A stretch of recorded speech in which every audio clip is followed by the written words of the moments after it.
quand on dit un pays, il faut que ça n'a habitants. C'est là où il y a eu un problème, cacophonie, d'ici Kabandeko Basosola Kamala Mouté. Question était les Matiwana. Quand le cahier a commis Puna, a dit maman na ye, à Eve, na papa na ye, à Dame, Bangomi Balé na Foué na Bango, ye a Kei na Moka Mosusu. Et Puna na Moka Wana a Kende Kinde Kozambuana. Balobi a Kei Kobala en Moisi. Abali Moisi, Aboti ba Enom Oyoti, ainsi de suite. Question et se pose à Mati Yangoyo. Tata moke na bango balobi ete Adam na Eve bazali ba koko ya yambo. En dehors na bango batu bazala kite. Et bongo pays de nord de Isika d'ailleurs à Kendeki. Moi si oya balaki akelama epai ya nani? C'est ça ma question oyo bandeko batunaki. Soko za la réponse ko pesa balandi. Expliquer balandi na Isika oyo de non et moi si wana oyo Kaye abalaki na yebite so la ni merci la papa Zambwana na pression maloba avant de continuer maintenant. Merci pona mutuna wana bozana problème na ngo pona koyeba na banza lelo boye na bisika ya malamu boyo kayango peut-être pour la toute première fois. Sinon que na kotinda bino pe boke ne ko revoir bato basala ka bakura biologie ko baye ça yote ezali très facile pona ko tester une population na banyama oyo bakobotaka ba biloko bana na bango rapidement neti bampuku na espace 6 mois ba koyiko sala déjà deux mpuku ba koyija 14 bali sa bango so ba komi 50. Vous trouverez que place ou une place confusion makasi ezali mingi bakansaki Adam na Eva tangu Kain abotami ke nani soye ko bota ma Abel ke babomana kina tamba bazaki bana mike. Vous vous trompez d'adresse. Biloko oyo eko sale matango Kaina Abel bakoma kipe déjà batata bakoma ja pre mikolo. Mais mama elikambotika na yebse yote l'une des erreurs mokile salaka ya kolanda kaka makamba Bible ndenge kindaka sanko tester pe molimo. Adam na Eva pour votre information binonyo subozana ligne. Babota kika Kaina Abel était. Kaina Abel les deux fils, les deux garçons. C'est comme bana Israël balbaka bazaki 12 enfants de Jacob. Non, 12 garçons de Jacob. Il y avait aussi une autre fille là babotaka. Donc Jacob avait 13 enfants. Awape Adam na Eva bazarati kaka na deba na te ils avaient beaucoup d'enfants entre autres bana ya basi et bene babota maki. Tangu Kaya kukufa dans temps Abel a kufa Kaende ye mutu azwaki baser na ekaka parce que l'homme était encore à un stage primitif. Un homme primitif zalika bambwa mbwa ko yuko bota na propre maman na ye. Ils étaient des hommes presque sans raisonnement, sans bon esprit. Yamana za komona était esprit ya Nzambe et comme ko tourner très bien na tangu kaka Enoki premier mutu asambeli Nzambe tanga Bible malamu soko zaka na confiance na Bible. Pour la réponse na yo bisika wana kendaki na mboka wana de place ngana zaliko insister ete ba famille oyo babanaja ko kobota na ba Kain na ba Abel kende kotanga Bible précisément Kain avait vécu plus de 900 ans. Yo yebisanga mutu akoiko vivre tina ba 900 ans ba 600 ans. Hey, na 400 ans webi combien de bana oiko bota combien de générations oiko bota. Donc nous faisons un peu trop d'allusion na batu ko kanisa ete biso to komi na 40 ba komi bengo koko komi na 100 ba komi sala kutu feti tangu ya kala 100 ozala no mwana ya moke à vous l'antenne et puis naza ko na place fumu kimbango pona lakisa bino naza na ba question mike concernant bokoko na kimbango apesi bino na bolabo bino antenne matondo mingi badeko na kanisi Momoni na papa ndombe le kutu azali koseka maluba oyo na seki na ndenga mabete me papa Zambwana eza tellement émission tozango na yote mais na ko répondre yo kaka mwa muke papa kopesa ka bato biyano moko oyo yo moko zali ko monter de toutes pièces te makambu oyo uti koroba ya descendance ya bana mosusu nakanisi papa tokotala yango na Genèse chapitre 5. Na Genèse chapitre 5 na peso kaka mwanda mpo yeba te otu yo uti koloba papa eza na kati ya zamba limbisanga mwa muke pamba te soki okiti kaka na makambo yo uti koloba ayaki kozwa bana basi na age ya 800 ans Soko tangi Genèse chapitre 5 verset 5 ekopesa yo eyano amakambo no yo moko uti koloba kaka. Donc avant wana papa oza na mwana zamba. Cela veut dire pour te dire quand vous déjà kaye akendeki na Genèse chapitre 4 wana déjà bana wana déjà batu bazalaka déjà kuna bana oyo batikalaki na nsima kobotama kaye azalaki susu wana te papa zambwana okeba kolalisa bandeko na bino pongi kaye abimaki le même temps wana atikaka papa na mama na ye bana mosusu bazalaka te réponse yango wana fo telema na yango babotami na nsima ya kaye soko tangi Genèse chapitre 5 verset 5 ekopesa yo eyano na makambo noko uti koloba na l'équipe bandeko bakoti mo ebele ndeko na ngai limbisa na keye pa ndeko benasha katovike merci mingi ozalaki na biso ntango molai topesi yo maloba matono ndeko benasha sokozoka papa ndombele topesi yo maloba encore mbala mosusu matondo ya solo nakanisi ndeko benasha azali kokuma nde nauti kopesa papa zambwana nde likambo oyo nde nauti koyebisa bino awa epa na biso ezalaka baverse te epa na biso kibonzambe ezalaka nde moto yango nauti kotelesa papa zambwana esengeli ayeba ngo lelo ke bana oyo azoloba ya adam na eve babotamaki na 800 ans donc cela veut dire soki asalaka 100 ans donc kuna déjà kaye amibalelaka déjà akutaka bato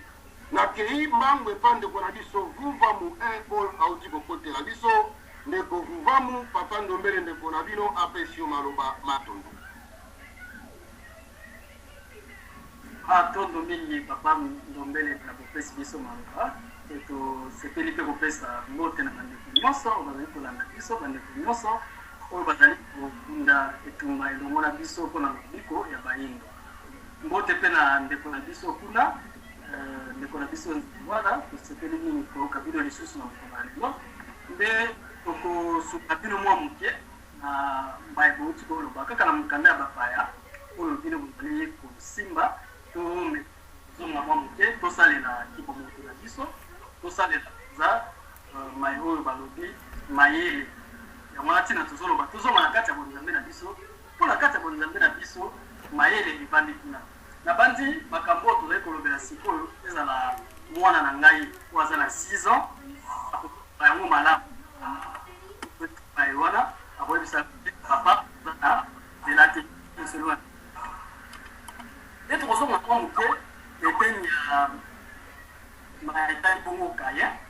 oyo tozali kolobela maetali kaye awa namoni papa zambwana azali kobeta mpenza sete mingi eteni wana alo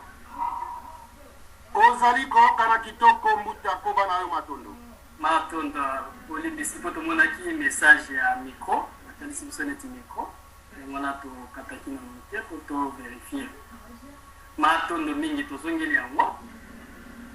nde na bandi tobandaki kolobela maya etali bongo kaye pamba te ndeko na biso nzambwana alobi maya etali bongo ya kaye awa mpe alobi bongo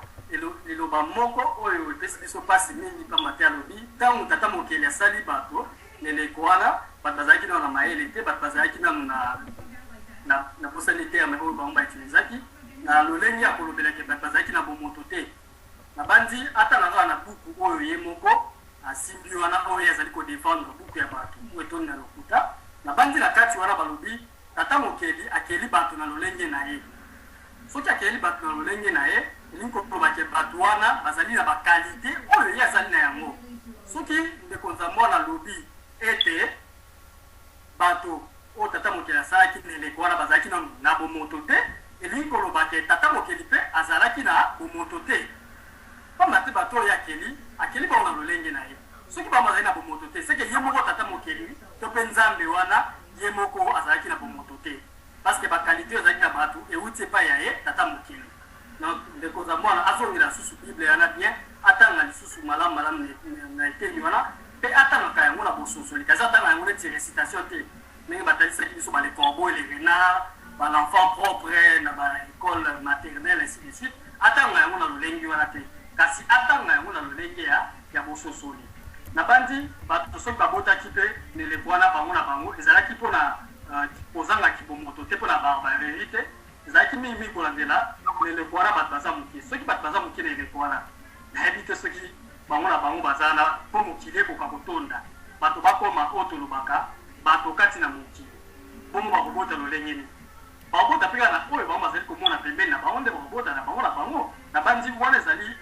barbarerie te nde balobaka to mpe ezali kozanga kibomoto te ezali lolenge oyo neleko wana soki bazalaki 3 meteni wana to mpe bazalaki mibale meteni wana bakobota mpe kaka ndenge bazali wana bango na bango mpo bato mosusu bakobota eza te soki basalaki systeme wana te ebongo bato bakotonda na mokili lolenge nini toleki mwa mbango pamba te bandeko baza ebele esengeli na bango mpe bakoka kozwa maloba na maetali bongo kaye ndenge ndeko na biso autaki koloba liboso kaye ntango ya bomi ndeko na ye bato mosusu bazalaki baleki na bango to mpe bao babotamaki nsima bazalaki nanu te neleko wana bazalaki kaka bango mibale bana kaye na abel bato bazalaki kaka na mokili selon la bible bato bazalaki kaka na mokili 4 selon la bible ndenge balobi mpo yambo ezalaki ata na eve nsima na yango baye kobota bana mibale bato bazalaki kaka na mokili 4 selon la bible tozotiango toujours entre parenthèses selon la bible c'est-à-dire que bato bazalaki kaka 4 soki boke kaka na kati ya baverse wana na genèse 4 8 na 16 bocontinue kolandela bango en profondeur mpe soki tokela baverse mosusu tokomona esika oyo bazali kolakisa ye après 300 ans nde Adam na Eve baye kobota mwana na bango ya misato na kombo ya 7 na kati ya bible bazoprécise yango ewumeli baane ebele nde Adam na Eve baye kobota mwana ya misato na kombo ya 7 ntango balobi kaye abimi na ekeni oyo azalaki na jardin d'Eden balobi akendaki wapi balobi te katikala ye kaka wana balobi ye akendaki na Orient batenome yango akei na pays du nord ntango balobi akei pays du nord c'est-à-dire ntango bazoloba pays to mpe terre du nord donc elingi koloba nini organisation moko ezali wana ezali mpe na bato oyo bavandi mpe na eteni wana epuis mwasi oyo azwaki balobi azwili na esika ye akendaki na Orient balobi te ya na jardin d'Eden balobi akendaki na Orient kuna esika akendi kokutana elenge mwasi donc kote ya ndeko za mwana alongolaki kaye abotaki na ndeko na ye ya mwasi abotaki na ndeko na mwasi te pamba te akendaki na eteni mosusu apart wana neleko wana mpe bazalaki kaka bango mibale na ndeko ne oyo ya bomaki nde baye kobota ata na Eve baye kobota mwana mosusu ya misato na après plusieurs années oyo babengi na kombo ya 7 nsima nango baotanga descendance na bango mosusu ainsi de suite toke mwa mbango mpe na maetali bongo Noe pamba te tosolevaki point wana nde ndeko za mwana alobaki bandeko na kati ya radio bakimi point wana bakimi te soki batelemelaki mayolobi ya Noe na lolenge oyo olobelaki yango ezali na sens nini ntango ozali kosuligne nzambe abomi mokili mobimba esika oyo nde bandeko batelemelaki mpo nga nalandaki yango malamu batelemelaki ntango nyonso abomi mokili mobimba ekoki kosalama na lolenge oyo inondation peut-être ezalaki bato bakufaki na ngambo na bango mais ezalaki mokili mobimba te soki bandeko batelemelaki yo parce que ezali jeu d'enfant ezali eloko moko ya moke oyo tokoki kodécortique yango mpona kotalisa ke ezali makambo ya lokuta mokili mobimba ekufaki te mpo kaye bolimbisi Noe esengelaki asangisa banyama nyonso na mokili atia bango na kati ya bato pamba te soit disant nzambe aboma mokili mobimba na mai akosangisa banyama nyonso wana mpona nini mpo aconserve espèce c'est-à-dire nyama ya mwasi na mobali moko mwasi na mobali oyo bakotikala kobota après des riches mpo basala la continuité ya mokili nde lolenge wana bayebisaki ye bongo soki esengelaki asala yango tokomona bien par exemple topesa bino exemple eza pratique oyo bato nyonso bakoreconnaître facilement ndakisa okapi azalaka nde place mosusu te depuis mokili ebanda kaka ya Congo nde kaye na bolimbisi Noe na mabele oyo ye azalaki ya bapesi ye mission wana ya kosala arche akota banyama nyonso